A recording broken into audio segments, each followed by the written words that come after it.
Bonsoir à toutes et à tous. Merci de nous recevoir à travers cette édition du soir de la télévision Bonferré. Le ministre en charge de l'hydraulique et de l'assainissement a effectué ce matin une visite à terrain au niveau de l'usine de traitement des eaux de Goudel. Après donc cette visite, le ministre tire un bilan globalement satisfaisant. Le compte rendu avec Youssouf Haïdara et Ibrahim Ide. La visite du ministre de l'Hydraulique, de l'Assainissement et de l'Environnement, le colonel Maïzama Abdoulaye, à l'usine du traitement des eaux de Goudel a débuté par le poste de contrôle et de supervision en approvisionnement en eau potable pour la ville de Niamey. Du poste de contrôle, la délégation s'est rendue successivement au niveau du bassin de pré-décantation, décantation, de la filtration, du dosage, la salle des commandes, le laboratoire et enfin au niveau des groupes de production d'électricité d'une capacité d'environ 6 MW. Au terme de la visite, le ministre tire un bilan satisfaisant de la situation trouvée sur le terrain. C'est une question de souveraineté d'abord. Assurer l'eau potable aux populations. Et nos premières impressions, en tout cas, qui se dégagent ici, quand on va regarder toutes les contingences liées à la démographie, donc aux populations, et au comportement que vous savez de cette population liée aux questions d'hygiène et d'assainissement, ou j'allais dire de pollution de l'environnement, liées à toutes ces contingences que j'ai citées sur l'environnement, et qui sont accompagnées tout naturellement des changements et variabilités climatiques. Mais avec tout ça, aujourd'hui, cette institution chargée de donner cette eau-là fait de son mieux pour donner à peu près une couverture d'environ 95%. À comparer à certaines capitales de la sous-région que nous connaissons vraiment, ça veut dire qu'on ne peut que s'en féliciter. Sur les quelques lacunes constatées à travers la visite terrain, le ministre promet de faire un compte-rendu acquis de droit pour rapidement résolver la question. Les quelques contraintes, ça ne manque pas, auxquelles nous avons bien noté, et que nous allons essayer de voir dans la mesure du possible comment nous allons faire dans l'immédiat et pour répondre en tout cas à quelques insuffisances constatées et ça et là. Et que nous ne manquerons pas en tout cas de rendre compte fidèlement aux autorités supérieures compétentes, notamment le président du Conseil national de la sauvegarde de la patrie et à l'ensemble du Conseil en tout cas. Au cours de cette visite, le ministre de l'Hydraulique, de l'Assainissement et de l'Environnement, Maïzama Abdoulaye, a attiré l'attention de la population de la ville de Niamey pour respecter et d'œuvrer pour un environnement sain, car selon lui, l'eau ne peut être source de vie que quand l'on dispose d'un environnement sain. Suite à la publication des résultats globaux définitifs du baccalauréat et du BTS session 2023, les acteurs éducatifs ont apporté leur appréciation sur ces résultats. D'autres précisions dans ce reportage. C'est à l'issue du Conseil des ministres du jeudi dernier que les taux de réussite des examens du baccalauréat et du BTS d'État session 2023 ont été communiqués officiellement. Ainsi, pour le bac, après la reprise de l'épreuve de mathématiques, c'est un taux de réussite de 25,64% et pour le BTS d'État, 50,46%. Les résultats enregistrés ont été diversement appréciés par les acteurs. Pour ces résultats, j'allais dire que nous ne pouvons que nous féliciter. Nous avons compris qu'il y a de la matière et les gens se sont beaucoup intéressés pour que le résultat, n'est-ce pas, puisse être au bon port. C'est quoi? Parce que tous les techniciens à la matière, n'est-ce pas, ont pu mettre leur sien pour que ce résultat, n'est-ce pas, puisse être au moment opportun, j'allais dire, parce que c'est de ça il s'agit. Quand un candidat, n'est-ce pas, passe un examen, il a besoin aussitôt, n'est-ce pas, de connaître son résultat. Pouvons dire que ces résultats-là, l'ensemble des acteurs devraient se remettre en cause. Les enseignants, les scolaires, les parents d'élèves et même le gouvernement. tout le monde devrait se remettre en cause parce que ce que nous avons attendu vraiment n'est pas ça. Je pense que nous devons tous nous ressaisir pour que dans l'avenir, on puisse avoir un taux honorable, un taux acceptable. Selon ces acteurs, ces taux de réussite s'expliquent par un certain nombre de facteurs.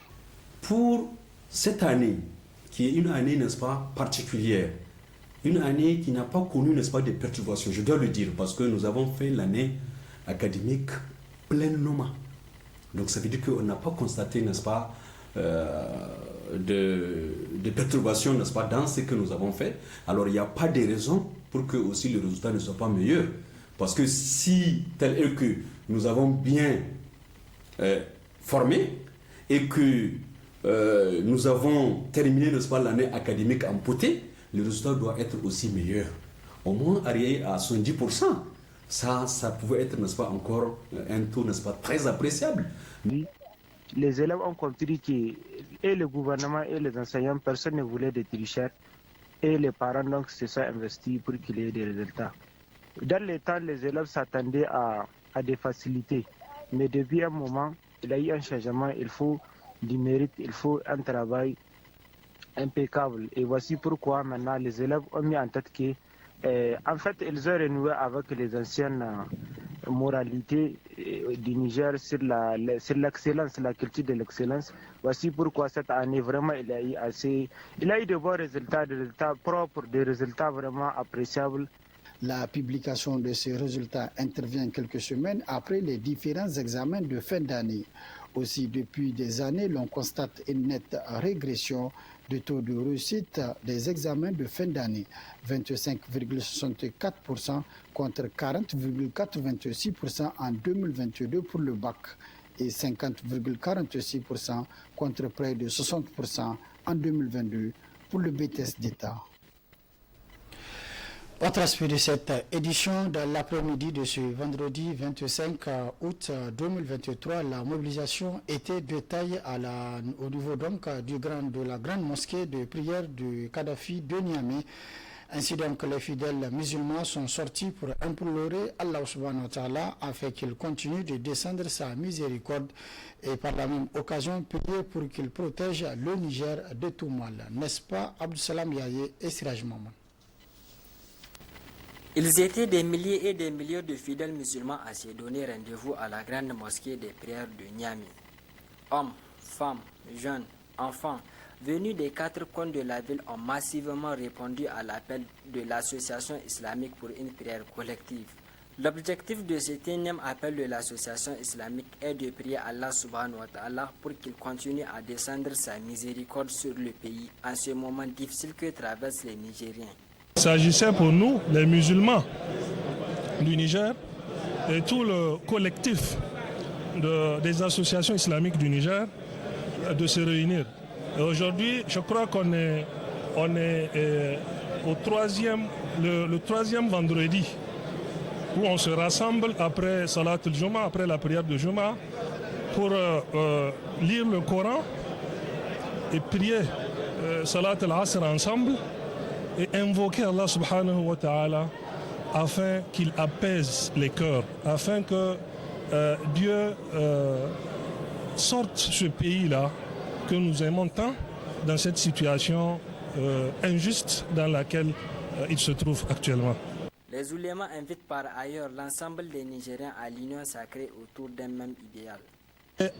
Il est dit à chaque vendredi, au niveau de toutes les mosquées, d'ailleurs que ce soit les mosquées de vendredi, que ce soit les mosquées dans lesquelles on effectue les 5 prières de la journée, on a fait appel à tous ces fidèles, à tout ce beau monde-là pour qu'ils continuent.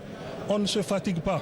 Tant que la solution, tant qu'on ne voit pas une lueur d'espoir, il n'y a pas lieu de se fatiguer, il n'y a pas lieu de baisser les bras. La lutte continue, comme disent les syndicalistes, et même les musulmans le disent, la lutte continue, Inch'Allah, et jusqu'à la victoire.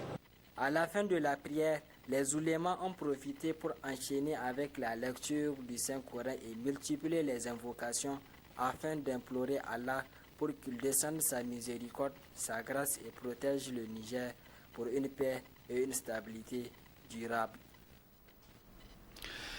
Un autre rassemblement islamique, mais cette fois-ci qui émane du rassemblement des associations islamiques pour le développement et l'appel à l'OREDA, qui a initié hier soir un prêche suivi d'invocations et du Qunut pour la paix au Niger. À cette occasion, ils étaient nombreux les fidèles musulmans à effectuer le déplacement pour la circonstance. Plus de précisions dans ce reportage. اللهم صل على محمد وعلى آل محمد كما صليت على إبراهيم اللهم إنا نسألك أن تنصرنا على أعدائنا. Après cet exercice, les fidèles musulmans ont été entretenus sur les richesses et potentialités du Niger. Le Niger est une terre bénie, c'est une terre d'islam, parce que la première richesse de ce pays, c'est son islamité. Les Nigériens sont musulmans aujourd'hui depuis 14 siècles. 33 ans après l'Hégire, il y a un compagnon qui était rentré au Niger, qui a fait la Libye, le Niger et l'Algérie pour transmettre l'islam. C'est lui qu'on appelle Okubatu Ibn Nafi'. Le pétrole. Le Niger a beaucoup de pétrole. Le Niger a du pétrole dans 3 zones. Le Niger a du pétrole à Agadem, c'est ce qu'on est en train d'élever. 20 000 barils par jour. Et on va bientôt envoyer le pétrole au port, 90 000 barils par jour. On n'a pas encore commencé à enlever. Mais il y a au nord de Agadem, Kafra, il y a du pétrole. Beaucoup de pétrole. Sur la frontière de l'Algérie, il y a beaucoup de pétrole. C'est pour le Niger. Et les chercheurs sont en train de dire de Filengue jusqu'à la frontière du Bénin, il doit avoir du pétrole. Nous avons du pétrole. Et la richesse de l'Arabie Saoudite, c'est quoi? C'est seulement le pétrole. Nous avons du pétrole, nous avons de l'uranium, mais nous avons du gaz. Unis pour la paix, la stabilité, la cohésion sociale et la sécurité du pays, l'OREDA, par la série de manifestations, apporte ainsi sa part de contribution pour un Niger émergent et prospère, conformément aux principes et valeurs islamiques. C'est la fin de cette édition. Merci de l'avoir suivi à toutes et à tous. Prochain rendez-vous de la rédaction demain, Inch'Allah, à partir de 12h30. Très bonne réception. Au revoir.